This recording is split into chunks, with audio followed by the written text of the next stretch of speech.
My husband of 50 years, Julian, lay on his deathbed, his breathing shallow and ragged.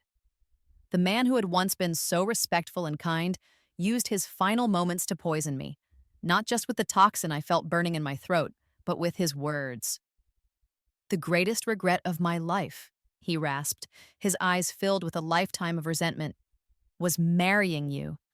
It was a mistake I made for my own ambition. If I could do it all over again, I would never have let you near me. The only woman I ever truly loved was Isabelle." Theft. He had stolen 50 years of my life, 50 years of devotion, and discarded it all with his dying breath. A hot, metallic taste of blood filled my mouth as I managed to force out a single word. All right. How fickle the human heart is. Outside, the world was oblivious, and only the peach blossoms seemed to smile in the gentle spring breeze. I found myself staring at a young man begging for money on a long, dusty road. It was him. It was Julian, young and destitute, just as he had been on the day we first met. This time, I wanted nothing to do with him. The spring wind stirred the air, and the peach blossoms bloomed in a riot of pink, the whole scene feeling like a half-remembered dream. The familiarity of it all was what finally jolted me awake. I had returned to the past, to the year I turned 16. Just then, I heard the sharp voice of one of my servants. "You impudent beggar, how dare you block our young lady's carriage?" Without a second thought, I jumped down from the carriage. A slender young man stood before the horses, bowing his head respectfully, just as he had in my previous life. It was Julian, the man who would become my husband for 5 decades. The same man who, in that other life, would end my life with poison. His once gentle gaze, which I remembered so well, had twisted into bitterness at the end. "Madame, it was all your fault," he had told me. "If you hadn't saved me back then, I wouldn't have owed you a thing. I could have had a perfect life with Isabelle." The sound of approaching footsteps snapped me back to the present moment. A faint, phantom burn still lingered in my throat, a memory of the poison. My half-sister Isabelle was walking towards us, flanked by her maid and her nurse.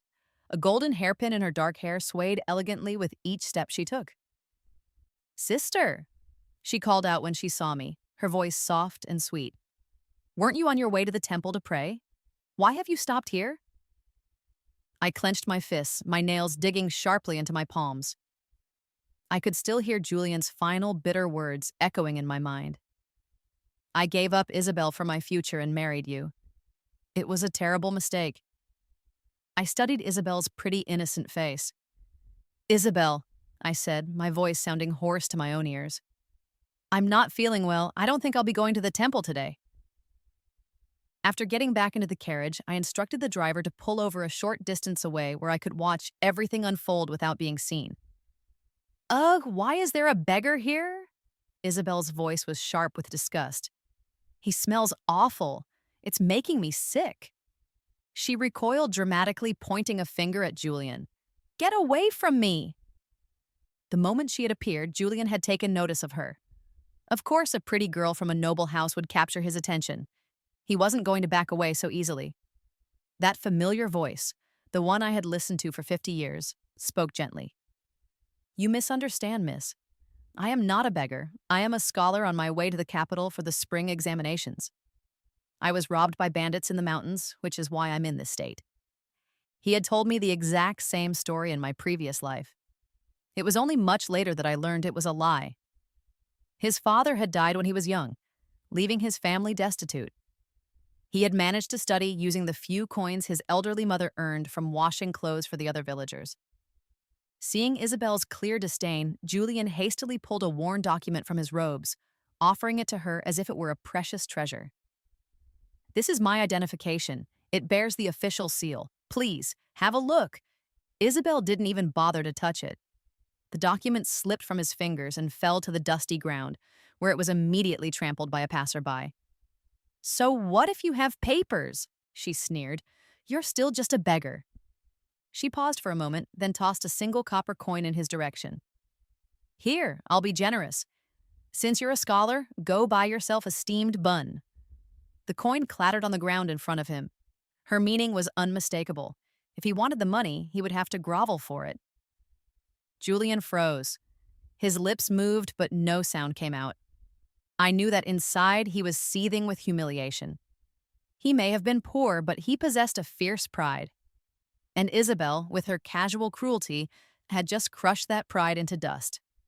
Yet, even in his anger, he couldn't bring himself to lash out at the beautiful girl he was so clearly smitten with. In my past life, I had felt sorry for him. I had given him 100 taels of silver, paid for him to stay at the most luxurious inn in the capital, and even asked my father, a marquis, to use his connections to help him. But he had never shown me such generosity. Throughout our 50-year marriage, I was always the one making concessions, always the one to yield. His supposed devotion had been nothing more than a performance. Isabelle may have been born of a concubine, but as the daughter of a marquis, she could never comprehend the hardship that defined Julian's life. To her, tossing a coin to a filthy beggar was an act of immense charity. As I watched the proud young man blush with shame, wishing the earth would swallow him whole, I let out a quiet, private laugh. Let's see how happy he and Isabelle would be this time around. Time moved on, and just over 2 months later, the results of the spring examinations were announced. "Congratulations, second miss!" a servant exclaimed, rushing into the tea room where Isabelle and I were sitting. "That scholar you gave a coin to, he passed the exam." Isabelle was overjoyed. She tugged at my arm, her face glowing with delight. "Sister, can you believe it? That beggar, that young Master Julian, he was so knowledgeable that he actually passed." I simply nodded. How could he not? In my past life, with my support, he had been the top scholar in the entire nation. His elegant calligraphy and unique political insights had deeply impressed the emperor. His Majesty had personally named Julian the champion of the examinations, a brilliant success story of a man from humble origins. The truth was, he had been lucky. The emperor was actively seeking to promote commoners to create a balance against the powerful aristocracy. The day of the celebratory parade, he had come to our family estate to propose marriage. As the only legitimate daughter of the house, my parents adored me. They were reluctant to see me marry someone from such a humble background, but I, admiring Julian's intellect, insisted. My father finally gave in to my pleas, even as my mother wept beside him. My father used his influence to help Julian's career, and after our marriage, he supported us financially so that I could live comfortably. I devoted myself to managing our household so Julian would never have to worry about domestic affairs. I even personally cared for his aging mother without a single complaint. And yet, 50 years of my devotion had meant less to him than his unfulfilled infatuation with Isabelle. Seeing me nod in the present, Isabelle beamed with pride. "Sister, you were there that day too, but in the end, I was the one who helped him. Don't you think this is fate?" She giggled, her eyes shining brightly. "I'm a little nervous. What if he comes to our house to propose? Should I marry him?" I looked at her flushed, excited face and asked her gently, "Isabelle, do you like him?" Isabelle covered her face with a silk handkerchief, blushing. "Well, he is handsome. I don't dislike him." Just when I thought she might have found some shred of genuine feeling, she added, "But when I think about how poor and pathetic he looked that day, it just makes my skin crawl. If I actually married him, what kind of life would I have?" I smiled faintly. That was the real Isabelle. Legitimate daughter or not, she looked down on anyone she considered beneath her, and that contempt wouldn't disappear even if they became successful. "Isabelle," I said softly, "this is a decision that will affect your entire life.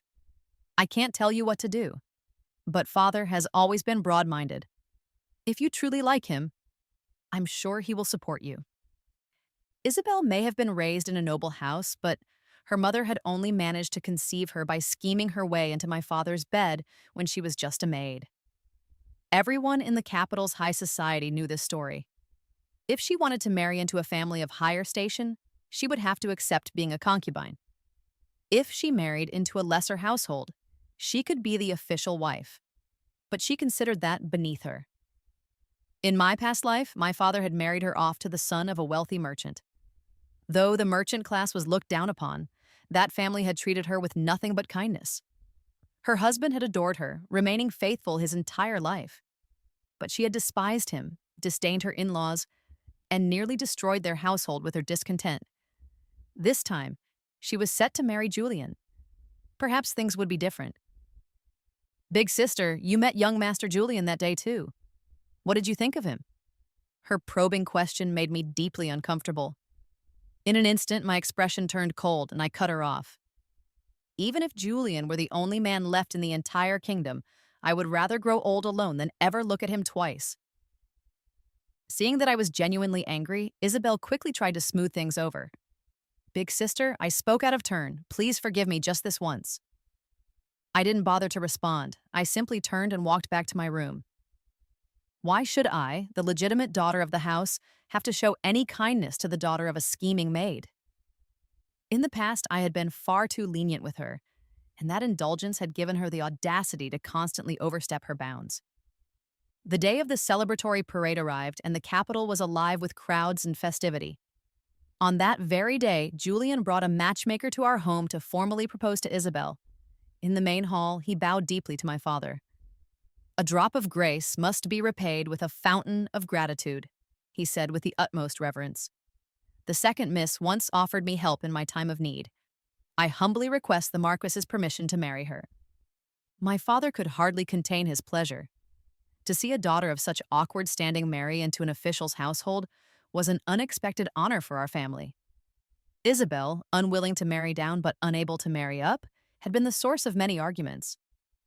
Now he could finally be rid of this problem. Isabelle, who had been listening from outside the window, rushed to my chambers as soon as the arrangement was settled, eager to flaunt her victory. Big sister, young Master Julian really is a man of his word. He came to propose right after being named a top scholar. You've always been so generous. Surely you won't hold this against your little sister, will you? Her sickly sweet tone made my stomach churn. Little sister, I retorted, who told you that your future husband was a top scholar? Don't tell me you're already dreaming of being the champion's wife. Isabelle's face went pale. She forced a smile. It must have been the servants gossiping. I must have misunderstood. But even if he didn't come in first, he must have at least placed in the top 3, right? I shot her a withering glare. None of those, he merely passed the palace exam. Congratulations, sister. You're going to be the wife of a 9th-rank official. In the previous life, I had done everything in my power to help Julian. With my financial support and backing from high-ranking officials connected to my father, he eventually earned the emperor's favor. But in this life, without my silver, Julian had barely had enough time to study. Most of his days were spent begging on the streets. Other examination candidates had mocked his poverty and often beat him. The bruises didn't matter, but when they injured his hands, he could no longer write properly. The title of top scholar was now forever beyond his reach. Isabelle couldn't believe it. "Impossible!" she cried out. "I won't marry him!" She lifted her skirts and ran from my room. Later, her nanny, Martha, spat on the ground in disgust. A girl born from a concubine with a ruined reputation. She still thinks she can marry into true nobility. Even the Marquis has said that no respectable house would take her, not even as a concubine. I accepted the hot tea Martha offered me.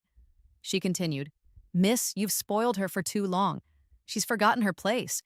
Now she even dares to turn her nose up at a man who passed the palace exam. Marrying Julian is a good outcome for her." But Isabelle was greedy and never knew when to be satisfied. I sighed and tried to put it out of my mind. In this life, I wanted nothing more to do with Julian. He and Isabelle were now engaged. Let them sort out their own future. I had expected Isabelle to throw tantrums and threaten hunger strikes to break the engagement, just as she had done in the past over other matters. Instead, she did something far more drastic. She went and seduced the only son of Princess Qingping, a man who was notorious throughout the capital as a reckless playboy. Someone of that status was far beyond Isabelle's reach, but she was nothing if not ambitious. According to her maid, she had met him at a tavern and they had quickly become lovers. She might even be pregnant. I glanced at her wrist the next time I saw her. Sure enough, the vermilion chastity mark was gone. Isabelle had dreamed of marrying into the princess's household, but the man had only wanted to amuse himself with her. He had never intended to make her his wife. Now, her heart was broken. Not only had her dream of marrying into high society been shattered, but she had also lost her virtue. My father had always been obsessed with his reputation. He had already endured years of whispers and criticism because of Isabelle's mother. Now, his daughter had once again dragged the family name through the mud. Enraged, he had her confined to the ancestral hall and sent for the family whip. Isabelle's eyes were swollen from crying. "Father, don't blame me," she pleaded. "I was forced. Doing something so shameless. Who could have possibly forced you?" He bellowed. His words were followed by the sharp, ugly crack of the whip against her back. Isabelle convulsed in pain, but she still cried out, "It's all Elena's fault.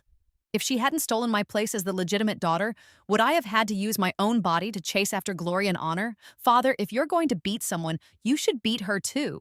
Otherwise, I won't accept this punishment." I let out a cold, quiet laugh. It was truly amazing how she could twist any situation to place the blame on me. My father grew even more furious. "You chose to debase yourself and you still dare to blame Elena?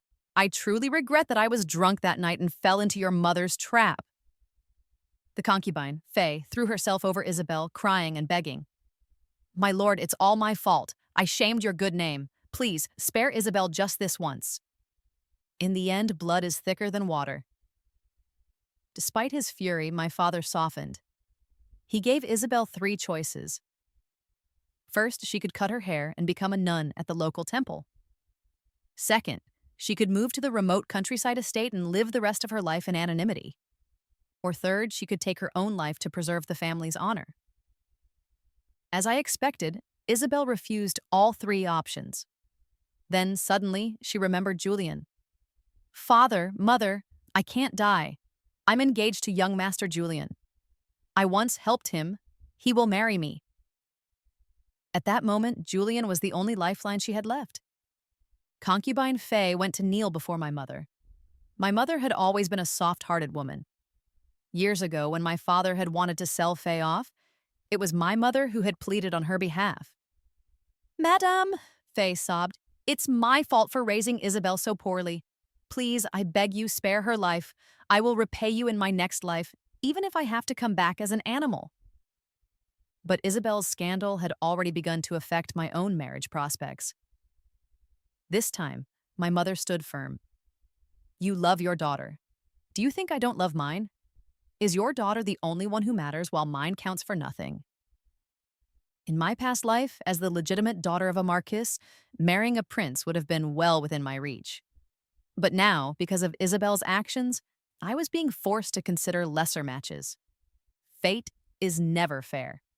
Even though I had done nothing wrong, I was still being implicated in her disgrace. Still, I didn't mind too much.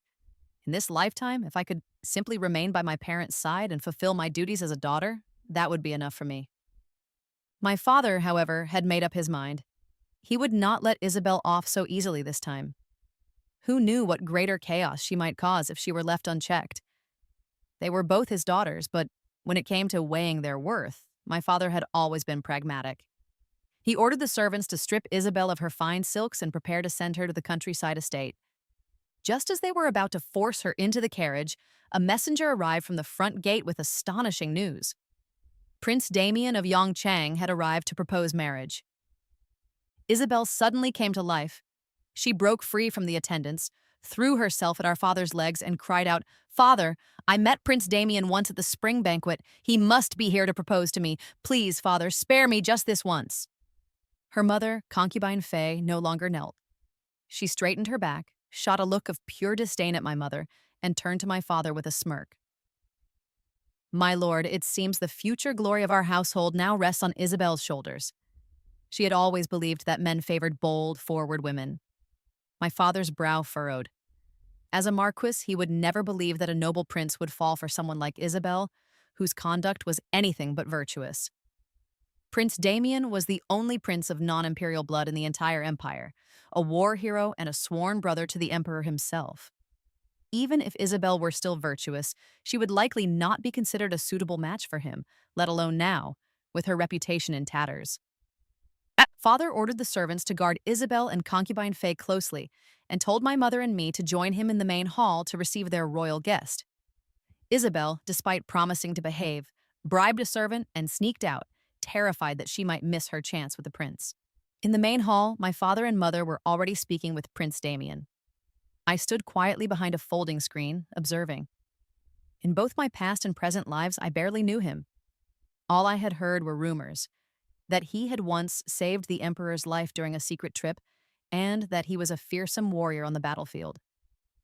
In my previous life, I had heard someone say that because the woman he loved had married another man, Prince Damien never took a wife and remained alone for the rest of his life. As I was lost in these thoughts, I saw him, a prince of the realm, bow respectfully to my father and mother. "My lord Marquis, madam," he said, his voice deep and steady. "I have long admired your eldest daughter, Elena. Today, I have come to formally ask for her hand in marriage. I hope you will grant me your blessing." He was asking to marry me. I had not expected that at all. Before I could even process his words, Isabelle burst into the room, her hair disheveled. "Isn't there some mistake, Your Highness?" she shouted. "If you propose to the wrong person, you'll become the laughingstock of the capital." "The future princess holds great dignity," Prince Damien replied, his voice turning cold. "I do not make such mistakes. Mind your words." Even before she could get close to him, the prince's presence seemed to chill the air in the room. My father had once told me that this was the aura of a true warrior, a killing intent born from years spent on the battlefield. Terrified, Isabelle stumbled backward, but she still couldn't stop herself from raising her voice. "I don't believe it. You should like someone beautiful and charming like me. Why would you want to marry a dull, rigid bore like her? Doesn't she just repulse you?" Prince Damien's voice rang out like steel. "And what right do you have to compare yourself to Elena? You are not even worthy to carry her shoes." Worried she would cause even more trouble, my father ordered the servants to take Isabelle away. As she was dragged from the hall, her eyes burned with a venomous hatred directed at me. My parents didn't give the prince an immediate answer. They said they would ask for my opinion first and then sent him off. Before he left, in front of all the maids and servants, Prince Damien turned to me. "Please believe in me," he said earnestly. "Just give me the chance to take care of you." I don't know why, but remembering that in his past life he had remained unmarried for so long stirred a strange feeling in my chest. My mother looked both happy and reluctant. "Elena, what do you think of Prince Damien? I have heard he is a man of great integrity. He doesn't even keep maids in his inner quarters. If you marry him, I can finally rest easy. The fact that he has come to propose now, when our family name is being dragged through the mud, means he truly cherishes you." My father's tone was more probing. "Elena, when did you come to know Prince Damien? He has never shown any intention of taking a wife. Why would he suddenly want to marry you?" I was just as confused as he was. In both of my lives, I knew almost nothing about the prince beyond the rumors. This time around, I hadn't even been considering marriage. When other families had come to propose, I had asked my mother to turn them all down. But now, with Isabelle's scandal causing gossip all over the city, this marriage was no longer just my decision to make, for the sake of my parents and our family's honor. Marrying Prince Damien was, without a doubt, my best option. I didn't sleep at all that night. As soon as the sun rose, I went to find my mother. "Mother, I am willing to marry him." For some reason, the image of that noble prince bowing to my father made my heart ache. So be it. If fate had decreed that we would be husband and wife in this life, then that was something I should cherish. Even if I didn't love him yet, I would do everything I could to bring happiness to his life. My mother was overjoyed. "As long as you are willing, I will begin the preparations immediately. You will have a grand procession of red bridal chests stretching for 10 miles. Nothing less." My eyes welled up with tears. "Mother, I can't bear to be parted from you and father." She gently dabbed at my tears with a handkerchief. "Silly girl. What woman doesn't eventually get married?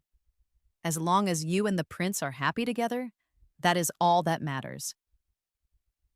My mother had always doted on me. Even though she had strongly disapproved of Julian in my past life, She had still prepared a wedding procession of 128 bridal chests for me. It was that dowry and my father's continued support that had helped Julian rise step by step, eventually becoming the Grand Chancellor of the Empire. But Damien was already a prince. He lacked for nothing and didn't need my support. This time, surely, I would live a better life. The news of my engagement to Prince Damien sent shockwaves through the capital. No one had expected a ruined woman like me to become a princess consort. For a while, every tea house and tavern buzzed with talk of me and Damien. Some people even started rumors that he had remained unmarried for all these years just to wait for me to come of age. The prince's residence didn't refute any of it, allowing the romantic stories to spread so much that bookstores began publishing romance novels based on us. When Martha, my nanny, told me about this, I was busy embroidering a sachet for Damien. In my previous life, I'd heard a rumor that he suffered from chronic headaches after his years at war and often had trouble sleeping. The sachet was filled with calming herbs. I hoped it might bring him some small relief. Suddenly, a servant burst in, her eyes wide with excitement. "Miss, come quickly. The Emperor himself has arrived to deliver the betrothal gifts for Prince Damien. There are so many chests we can't even count them all." His Majesty said the prince offered everything from his own household and then asked the Imperial Household Department to add more because he was afraid it wouldn't be enough for you. At first, Damien had been a stranger to me. I had even been a little afraid of him, especially that cold, intimidating aura he projected. But when I saw him standing in the front courtyard holding a long scroll listing all the gifts and smiling warmly at me, I was deeply moved. Whatever his reasons were for marrying me, he was treating me with genuine sincerity. Just as my mother had said, he truly cherished me. For that alone, I knew that once we were married, I would do my best to be a good wife to him. After our wedding date was set, so too was the date for Julian and Isabelle's wedding. In our past life, we had spent 50 years side by side, and I thought I knew Julian well. He was a man who prized his dignity above all else, proud and stubborn. Isabelle's actions had trampled all over his pride. I couldn't understand how he could possibly agree to marry her, unless he was so blinded by his infatuation that he was willing to throw his pride away. But whether he was willing was one thing. Isabelle's opinion was another. Julian's family was poor, and he held only a low-ranking post. He was unable to gather any proper betrothal gifts. His long-suffering mother offered a single silver bracelet she had treasured for years as a gift for her future daughter-in-law. Isabelle, of course, looked down on it with clear displeasure, but had no choice but to accept it. Isabelle insisted on getting married on the same day as me. I could see right through her petty attempt to compete. On our wedding day, she walked into my dressing room in her full bridal attire and ordered everyone out. "I need to speak with my sister alone," she declared. I gave her a cold smile, unwilling to play along with her games. "There's no need to pretend anymore, dear sister. Your intentions are written all over your face." Her face flushed with rage at being so easily exposed. "I'm still your sister. So what if I ask you to give the prince to me?" She lunged at me, her hand raised to strike. I grabbed her wrist before she could land the blow. "Sister," I said calmly, "you had best go back and fix your makeup. It would be a shame to miss the auspicious hour for your wedding. And after you're married, you should eat more walnuts. They're said to be good for the brain." Before I could say more, Martha stormed in with the other maids. She slapped Isabelle hard across the face several times and dragged her out of my room. Isabelle had truly wanted to take my place and marry the prince. If her plan had succeeded, it would have been a disaster. Once the wedding night was over, the mistake would have been made, and neither the royal family nor my own could have turned back. She would have become the princess, and I would have ended up just as I had in my previous life, married to Julian. Fortunately, I had seen through her ruthless scheme in time. In the end, Isabelle was forced into a shabby bridal sedan carried by only 2 men. A humiliation not even the lowest concubine of a noble house would have to endure. I, on the other hand, rode in the grand, ornate bridal palanquin prepared by Prince Damien. Because the prince's betrothal gifts had been so lavish, my mother had prepared a dowry of 256 chests and trunks for me. Concubine Faye, scraping together every last coin she had only managed to prepare 4 for Isabelle. From a distance, I caught a glimpse of Julian in his red wedding robes. He looked anything but happy. He was staring blankly at my magnificent palanquin as it rolled away. That look was so painfully familiar. Isabelle lifted her own bridal veil and sneered at him. "Don't get any foolish ideas. You should be grateful that I was willing to lower myself to marry a man like you." Julian turned his gaze one last time in the direction of Prince Damien's estate, before finally mounting his horse. The journey to the prince's residence was filled with flowers and the cheers of the crowd. When we arrived, the palace gates were thrown open. I was about to wait for the matron of honor to help me down when, to my surprise, I was swept up into a strong pair of arms. The air was filled with teasing and laughter from the onlookers. His Highness truly adores the princess.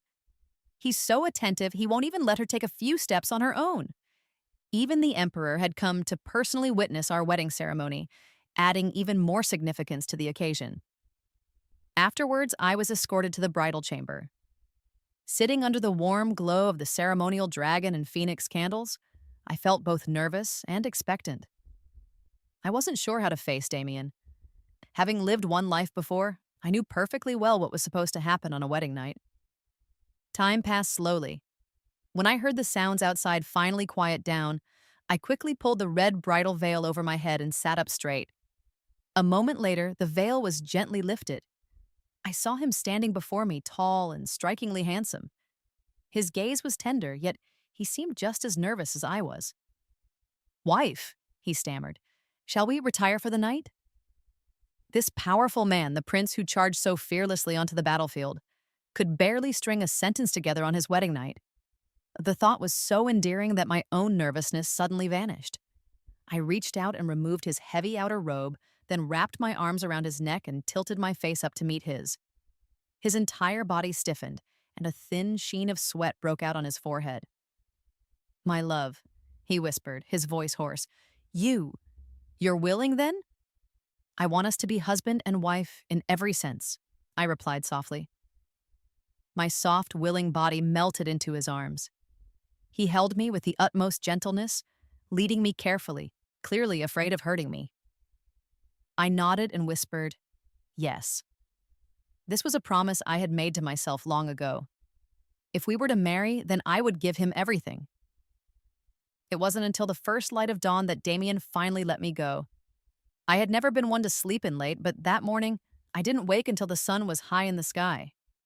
When Martha came in with the maids to help me dress, she wore a poorly hidden, knowing smile. "Your Highness, His Grace treats you so well. Before he left this morning, he instructed us not to disturb your rest." My entire body ached, but even so, I knew Damien had held back as much as he could. I couldn't help but wonder if he hadn't restrained himself, if I could have even withstood it. His body was strong and full of a power that, strangely, I did not mind. "Where is His Highness?" I asked. "There was some unrest among the refugees outside the city," Martha replied. "The prince went to handle the matter personally. He was afraid innocent people might get hurt, so he insisted on going himself." I was puzzled. The emperor valued Damien so highly. Why wouldn't he allow him proper time off for his own wedding? Later that day, I was resting on a couch when Damien returned.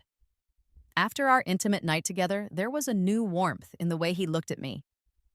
He came over and gently began to massage my lower back. "Does it still hurt, my love?" he asked softly. Just remembering the night before made my cheeks flush with heat. I turned my face away. "It's not too bad." Damien then scooped me up into his arms again and laid me down gently on the bed. "It's my fault. You should rest well today. Tonight I promise I will be even more tender with you." I buried my face under the covers in embarrassment. Was this really the cold and aloof Prince Damien from the rumors? He didn't seem anything like that man. Still, there was a question I had to ask. "My lord," I began, "why did you ask to marry me?" It was a question I had never been able to figure out. True, I was the daughter of a marquis, but he was a royal prince. There was no logical reason for him to marry a woman with a reputation as tainted as mine had become. Damien's eyes dimmed with a flicker of disappointment. "My love, I knew it. You've forgotten me." I was even more bewildered. Had I met Damien before? Why couldn't I remember a thing? Seeing my confusion, Damien looked aggrieved, his voice tinged with a hint of a sob. Of course, I was just a nobody from a bandit gang. How could a noble daughter of the Marquis's manor possibly remember me? A bandit? A vague, distant memory surfaced. I thought I might have saved a bandit once. He began to speak again. Don't you remember, my love? 5 years ago, after I lost my parents, I was forced to join a group of bandits just to survive. But they treated me terribly. One day, they beat me and tossed me onto the roadside, leaving me for dead. It was you who found me. You saved me, you bandaged my wounds, you gave me 50 taels of silver, and told me to find honest work. You encouraged me to keep living. You said that everyone had a reason to live and that I should strive even harder because of how cruel the world had been. As Damien spoke, the memory slowly came back into focus. 5 years ago, I had accompanied my parents to our ancestral home to pay respects. While we were there, I heard that the peach blossoms were in full bloom just outside the city, so I asked Martha to take me to see them. On the way, we found a young man covered in blood. He was badly wounded and dressed in rags. I couldn't bring myself to just walk away. He told me his parents had passed away and that everyone bullied him. He said he just wanted to die so he could see them again. I was afraid he really meant it, so I tried to comfort him. Big brother, I had told him, I will share my parents with you. That way you will have parents again. You have to keep living. Then I asked Martha to give him all the silver we had with us. After I recovered, Damien continued, I found work at a security escort agency. By sheer chance, I ended up saving the Emperor, who was traveling in disguise. We got along instantly. The Emperor saw that I had potential, so he arranged for me to join the army. I fought on the battlefield, and I only just returned to the capital this past February. So I had my answer. Still, I asked, then the woman you loved, the one from the rumors? Damien interrupted me eagerly. It's you. It has always been you. From the moment I first met you, you took root in my heart. I wanted to marry you, but I knew that I was just a lowly outcast, unworthy of a noble daughter like you. So I fought on the battlefield with all my might, just to earn the status to get closer to you, even though I nearly lost my life more than once. I have walked this path toward you for years. Do you really think all my longing was a lie? I believed him. Every word burned with a deep, sincere affection that was impossible to fake. I threw myself into his arms and held him tightly. I realized now that in my past life, Damien had lived a lonely life until the end because of me. Thankfully, I had been given the chance to choose again. This time, I hoped we could truly live a happy life together. The happy days of being newlyweds passed quickly, and soon it was time for the traditional return visit to my family home. To leave a good impression on my parents, Damien prepared lavish gifts, even going to the palace to ask the emperor for more treasures from the royal vault. Husband, I said, feeling a bit uneasy, are we going too far by involving His Majesty in our marriage like this? Helping me onto the carriage, Damien was completely unconcerned. He's my sworn brother. What's wrong with him lending a hand for my wedding? Besides, he's not worried about me asking for too much. He was worried I would never get married at all. When our carriage arrived at my family's estate, my father and mother were already waiting at the gates, watching with delighted expressions as crate after crate of gifts were carried into the storerooms. Off to the side, concubine Faye looked on with undisguised envy, clutching a handkerchief so tightly it looked as though it might tear. Damien refused to let my parents bow to him. Instead, he was the first to lower his head. Your son-in-law greets father and mother-in-law.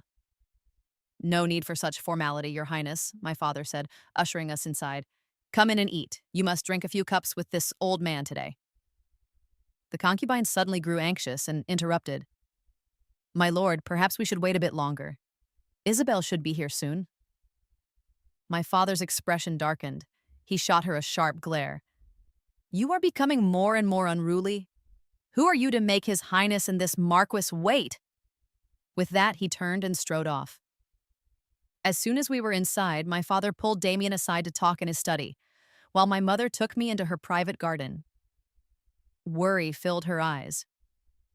Elena, does the prince truly treat you well? I told her the story of how I had first met Damien all those years ago. She nodded repeatedly as she listened. Now that I know this, I feel much more relieved. Then, our conversation turned to the concubine. My mother frowned. Elena, you probably don't know yet. Isabelle is causing constant trouble in her new home, and concubine Faye is sick with worry, but there is nothing she can do. I recalled Julian's obsession with Isabelle in my previous life and felt confused. Is Julian not good to Isabelle? Given the circumstances, he must have married her because he loved her, right? From my mother's account, I came to understand that Julian had never married Isabelle out of love. It was to control her, to make tormenting her for the past humiliation easier. He despised her. Within just 3 days of their marriage, she was covered in bruises. Isabelle, never one to suffer in silence, would then take out her anger on Julian's elderly mother. Their entire household was in constant turmoil, and they had become a laughingstock in the capital. Thinking of Julian's dying regrets in my previous life, I smiled faintly. Julian, is this the happiness you so desperately wanted? The concubine has cried to your father many times, my mother sighed, begging him to pressure Julian. But a married daughter is like spilled water. Your father can't control what happens in her new home. Besides, I think she brought all of this on herself. No sooner had she spoken than a maid rushed in to report that Isabelle and Julian were fighting fiercely at the manor's front gate. By the time my mother and I hurried over, Isabelle was in the middle of a screaming tirade. Julian, I was truly blind to ever marry you. I might as well have given those coins to a dog. You're supposed to be an educated man, but you're worse than an animal. Have you no heart? For my formal return visit, you greet me with a basket of rotten fruit and try to send me off like a beggar. And your old hag of a mother. How is she still alive? After washing clothes her whole life, why hasn't she died from exhaustion? Without my support in this life, Julian could only serve as a lowly ninth-rank official. His meager salary could barely support a family, let alone Isabelle's extravagant tastes. He stood there silently, his face tense and covered in fresh scratches, enduring her verbal assault. I signaled the house guards. 4 burly women stepped forward and dragged the screaming Isabelle into the manor. As I was about to follow my mother inside, Julian called out to me. A chill ran down my spine. Had he remembered something from our past life? Elena, he began, I had a dream. In it, you were my wife. I cut him off sharply. Silence!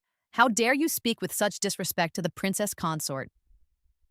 Seeing my reaction, Julian laughed, a cold, bitter sound. Seeing you like this, I understand everything. Elena, you shouldn't be the princess consort. You should be my wife. I was furious. In our last life, he had poisoned me. In this life, I only wanted peace, yet he still dared to show up and make these audacious claims. Elena, you have a small scar on your right pinky finger. You got it while cooking for me in our last life. You are mine. You can't deny it. Even if you are a princess now, that doesn't change the fact that you belong to me. If I suffer, do you think you can live a peaceful life? I was about to retort when Damien suddenly appeared at my side. The princess consort's affairs do not require you to meddle, he said, his voice dangerously low. If you have time to waste on such foolish dreams, you should use it to serve more diligently in your post. His words effectively sealed Julian's fate. He would likely never be promoted, stuck forever in the lowest rungs of the bureaucracy. Damien pulled me close, and I felt a strong sense of security wash over me. After we returned to the prince's manor, I told Damien everything about my past life with Julian. I knew Julian's visit could only mean he remembered, and I would rather Damien hear the truth from me. It was an absurd story of rebirth and lost time, but Damien believed me without a moment's hesitation. He held me tightly. My love, it was my fault for coming back for you too late in that life. Luckily for me, Julian was blind and heartless, which gave me another chance with you. I was deeply moved and hugged him back. Husband, thank you for loving me through both lifetimes. A month later, the imperial physician confirmed that I was pregnant with Damien's child. We were immersed in the joy of becoming parents, unaware that war was about to erupt in the northern lands. The emperor was reluctant to let Damien lead the troops, but After a series of defeats at the border, he had no choice but to send his best general to the front. I racked my brain, recalling that in my previous life, there had been no war at this time. How could this conflict have arisen so suddenly? The only people who could have caused such an upheaval were Julian and myself. If it were just Julian, a low-ranking official, I wouldn't worry. But Julian, armed with memories from a past life where he had risen to become prime minister, was a man to be feared. With that thought, I asked Martha to bring me a map of the northern border. I studied it carefully until I spotted a familiar place name, Xinping. Xinping was Julian's hometown. Terrible feeling washed over me. Clutching the map, I hurried to find Damien as he was preparing to leave. "Husband," I said urgently, "Julian was the prime minister in our last life. With his ambition, he would never be content as a ninth-grade official. This war must be connected to him. I believe he has betrayed our kingdom." After hearing my words, Damien hurried to the palace overnight. He returned at dawn with 2 secret guards from the emperor's personal detail. The day Damien led the troops away, my mother stood with me on the city walls, watching the army disappear into the distance. "Elena, don't worry," she comforted me gently. "The prince has never lost a battle. This time will be no different." I softly caressed my belly. "Mother, for the sake of our child and me, I know he will do his best." The days apart from Damien were agonizing.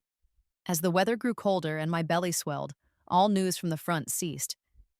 During the new year, my parents came to the manor to keep me company, but I had no appetite, my thoughts consumed with worry for Damien.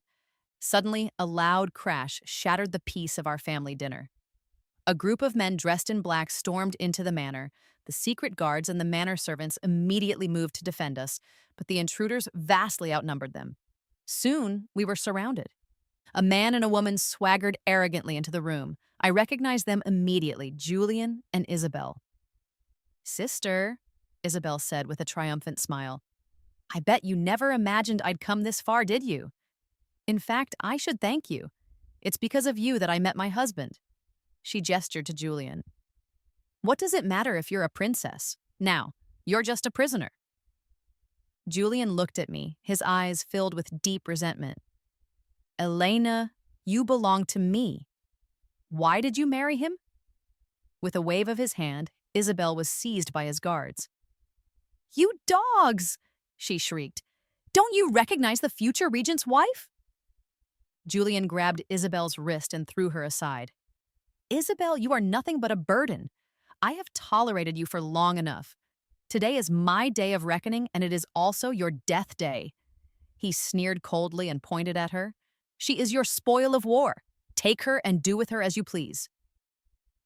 The guards cheered and dragged the screaming Isabelle into the courtyard. Her arrogance vanished, replaced by terrified pleas. "My husband, my dear husband, I was wrong. Please spare me." But it was all in vain. After hours of torment, Julian ordered them to drag her back inside. Then he plunged a sword into her chest. "Because of you, I lost Elena," he hissed. "You deserved this." After killing Isabelle, he looked at me with pleading eyes. "Elena, come back to me. When the new emperor ascends the throne, you will still be a princess. The child you carry can't be kept, but that's fine. We will have our own. The past was my fault. From now on, I will treat you well." He hadn't changed at all. He didn't love me. He simply knew he couldn't achieve his ambitions without me. "Are you going to kill me?" I asked, my voice steady. His eyes darkened. "I won't kill you. I will lock you in a cage and feed you by hand every day. Even if your heart isn't with me, your body will belong to me." His words sent a shiver of pure terror down my spine. Julian was a monster, and he lost his patience. "Seize everyone in this manor. As for the princess, send her to my room." "You beast!" I cursed him. "Beast or not," he sneered, "I am your husband." Suddenly, a familiar voice rang out from the doorway. "Elena's husband can only be me, and you are nothing but a traitor. Seize him." I turned. It was Damien. He strode forward and pulled me into his arms. "Wife, I'm sorry you had to suffer." Julian, unable to accept this sudden reversal, drew his sword and took his own life. Later, I learned that Julian had indeed been colluding with our kingdom's enemies. The war in the north was a diversion. Damien had never actually left the capital. He and the Emperor had used my information to set a trap, working secretly to catch all the traitors in one fell swoop. "So you never actually left?" I asked, pounding my fists against his chest as tears of relief streamed down my face. "Why didn't you tell me? I was so scared." Damien let me vent my frustration. "My love," he said softly, "war is a man's business. I couldn't bear to drag you into it, but I came back to the manor in secret every night just to see you." A few days later, the rebels were completely eradicated. The Emperor rewarded Damien for his service, naming him the Regent Prince. I was now the Regent Princess. The following spring, as willow catkins fluttered in the breeze, our son was born. The Emperor, overjoyed, titled him a commandery prince before he was even a month old. Another year of prosperity passed. The peach blossoms outside blazed with color. Damien cradled our son beneath the flowering trees, playing joyfully with him. I sat nearby, sipping tea, a feeling of deep contentment washing over me. In this life, Damien and I were happily complete, quietly awaiting the laughter and blossoms of all the springs to come.